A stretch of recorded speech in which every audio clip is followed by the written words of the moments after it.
আসসালামু আলাইকুম প্রিয় দর্শক, মঙ্গলবার দিন সংসদ সদস্যদের শপথ হবে সকালে এবং সেদিনই মন্ত্রিসভার নাম আমরা জানতে পারবো। যারা মন্ত্রী হবেন তাদেরও শপথ হবে সেদিন বিকেলেই।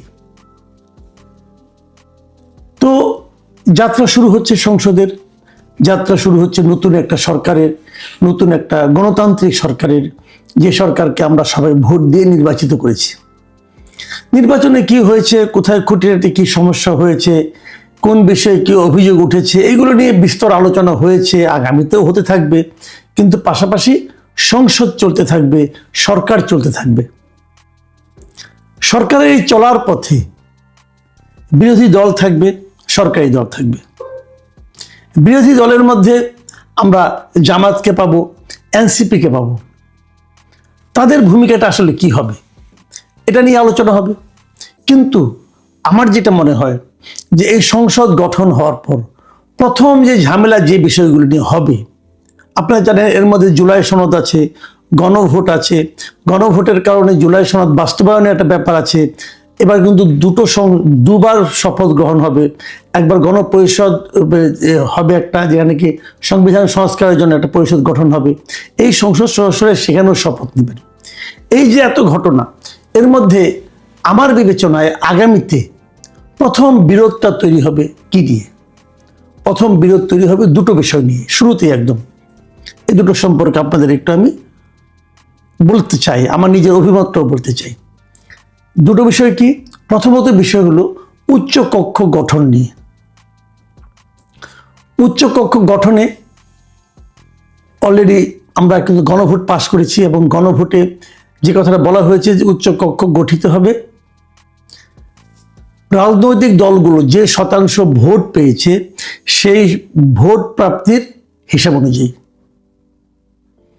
আমরা ভোট প্রাপ্তির হিসাবটা জানি, আমরা দেখেছি যে বিএনপি ভোট পেয়েছে। আমি যদি ভোট প্রাপ্তির হিসাবটা ধরি এবং যদি সেভাবে আমরা যদি উচ্চকক্ষের হিসাবটা ধরি, সেটা আপনাদের আমি একটু জানাই। ধরা যাক, আমরা জেনেছি, আজকে জানলাম যে বিএনপি ভোট পেয়েছে 49.97%। তার মানে এটা যদি আমি ভোট প্রাপ্তির হিসাবে ধরি, তাহলে উচ্চকক্ষের 100 জনের মধ্যে 50 জন থাকবে বিএনপির প্রতিনিধি। এদেরকে বিএনপি প্রতিনিধি হিসাবে নিয়োগ দিবে। জামায়াতে ইসলামী ভোট পেয়েছে 31.76%। এই হিসেবে তাদের ভাগ্যে পড়বে 32 জন উচ্চকক্ষের সদস্য। মানে ওনারা 32 জন ব্যক্তিকে উচ্চকক্ষের সদস্য হিসেবে নিয়োগ দিবেন। এনসিপি পেয়েছে 3.05% ভোট।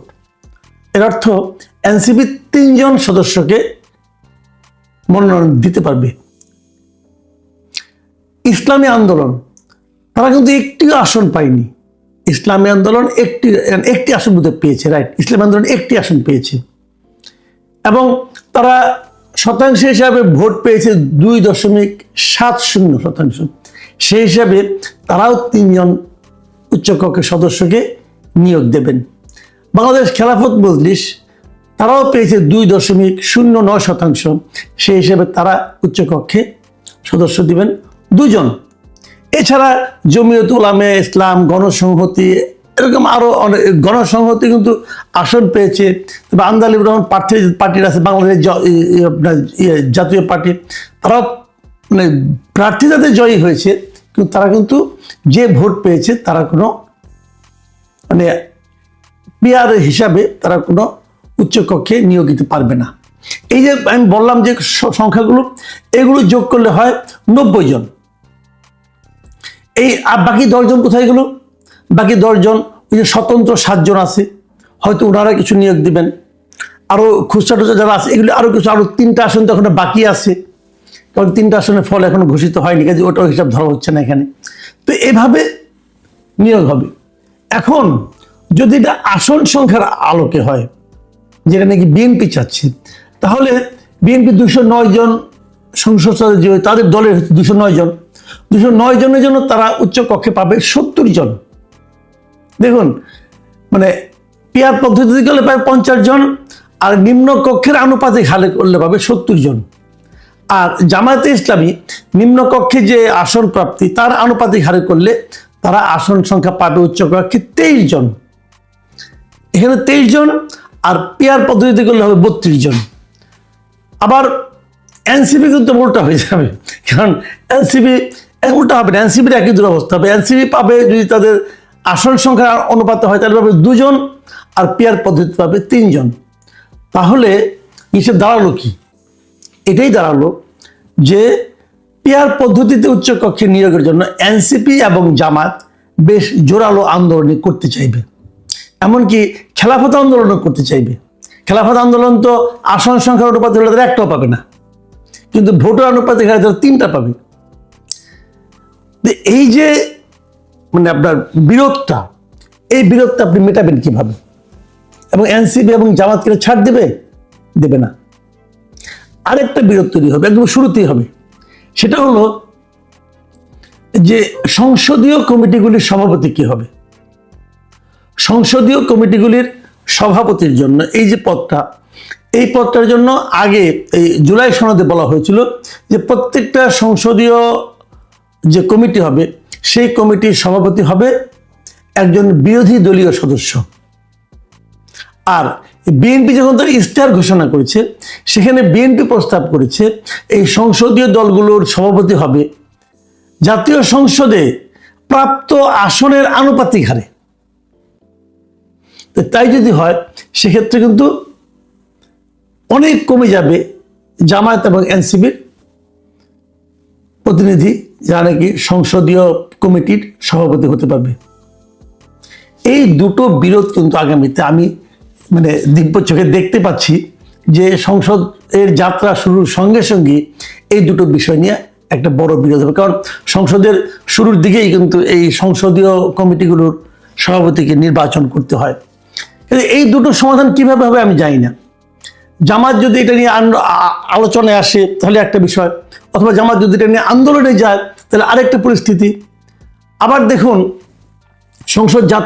সরকার যাত্রা শুরু করার পর থেকে কিন্তু এরই মধ্যে আমি যতটুকু শুনেছি এই সরকারি কর্মকর্তা কর্মচারী যারা আছেন 15 লক্ষের মতো লোক, 15-16 লক্ষ, এরা কিন্তু তাদের নতুন পে স্কেল, যে পে স্কেল ঘোষণা করেছিল অন্তর্বর্তীকালীন সরকার, তাদের ঘোষিত পে স্কেল বাস্তবায়নের জন্য আন্দোলন শুরু করে দেবে।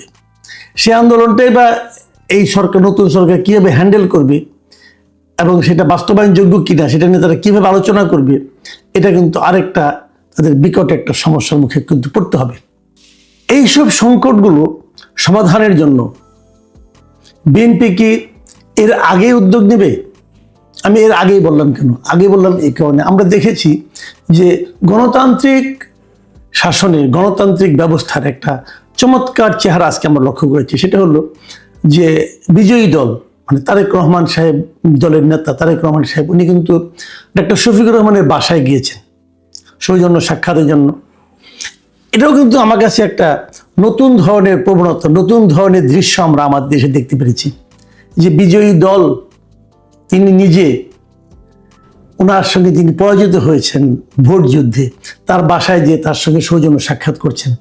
এই সৌজন্য সাক্ষাতে নিশ্চয়ই তার সঙ্গে আলোচনা হবে। আমি চাইবো এই ধরনের আলোচনা চলতে থাক। গণতন্ত্রের সৌন্দর্য এটা, এবং এখানেই আপনারা কথা বলা শুরু করুন। এই যে সম্ভাব্য যে সংকটগুলো, এই সংকটগুলো কিন্তু হবে, অবধারিতভাবে হবে। এই জুলাই সনদ বাস্তবায়ন করতে যেও হবে, গণভোটে যেটাই থাক না কেন। আপনি দেখবেন, আমি দেখেছি যে বিএনপি তাদের ইশতেহারে বলেছে তারা কিন্তু 31 দফার আলোকে অনেক কিছু করবে। তাদের যে ঘোষিত 31 দফা আছে, যেটা তারা এই সংস্কার কর্মসূচি শুরু হওয়ারও 2.5 বছর আগে তারা শুরু করেছিল, তারা 31 দফার আলোকে অনেক কিছুই করবে, কিন্তু ধীরে ধীরে করবে, কিন্তু অনেক কিছুই করবে। তো এই বিষয়গুলো নিয়ে অত 30-40টা দল এখন তাপাহত নাই, কিন্তু যেহেতু সংসদে যারা আছেন তাদের সঙ্গে যদি অনানুষ্ঠানিক বৈঠকও তারেক রহমান সাহেব শুরু করেন, যেটা অলরেডি শুরু হয়ে গেছে, আলাপ করুন, কথা বলুন, আলোচনায় অনেক সমস্যার সমাধান হয়ে যায়।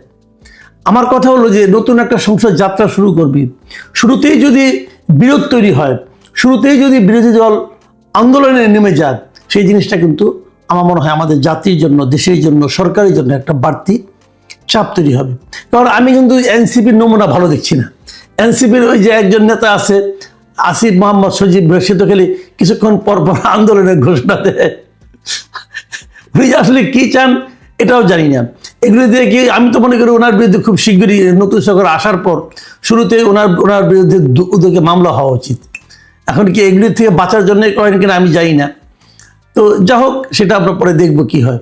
তো উনি কিন্তু আন্দোলনের ঘোষণা অলরেডি, হুমকি অলরেডি দেওয়া শুরু করেছেন। তো এরকম না, আন্দোলন না, আগে আলোচনা করুন। ওনাকেও বলবো, ভাই আগে আলোচনা করুন, আপনার বয়স কম, ঠিক আছে, রক্ত গরম, সমস্যা নাই, কিন্তু আগে আলোচনাটা করুন। আলোচনা করে তারপর রাস্তায় নামুন। সব সমস্যার সমাধান রাস্তায় হয় না। দেশে যখন একটা স্বৈরাচারী সরকার থাকে তখন রাস্তায় নামলে যেরকম জনসমর্থন পাওয়া যায়, যখন একটা গণতান্ত্রিক সরকার থাকে তখন অতটা পাওয়া যায় না। এটা মাথায় রাখতে হবে। এটা মাথায় না রাখলে আপনি লস করবেন। প্রিয় দর্শক, আমরা চাই সমস্যার সমাধানগুলো গণতান্ত্রিক প্রক্রিয়ায় আলোচনার মাধ্যমে হোক।